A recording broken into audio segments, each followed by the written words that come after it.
गोकुळातील घरे, अंगणे नुकतेच जागृत झाले आहेत. कृष्ण आणि त्याचे मित्र घराच्या बाहेर खेळत आहेत.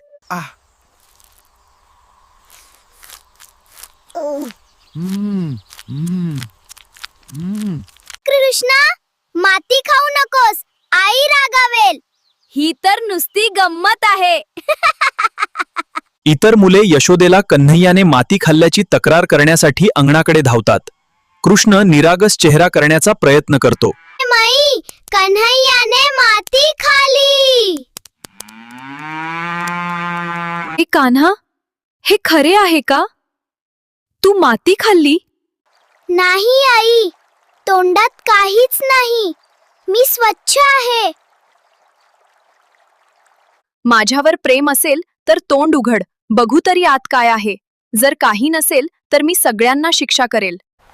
कृष्ण हळूच आणि अनिच्छेने आपले छोटेसे तोंड उघडतो, जणू काही मोठा पराभव स्वीकारत आहे. यशोदेला कृष्णाच्या मुखात संपूर्ण विश्व, ग्रह, तारे, आकाशगंगा, 7 समुद्र आणि सर्व लोक दिसतात.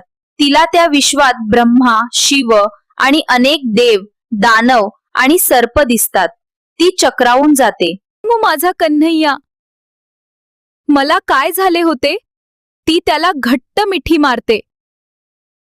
बाळा, तू आता पुन्हा माती खाऊ नकोस. चल, तुला दूध पाजते. आई,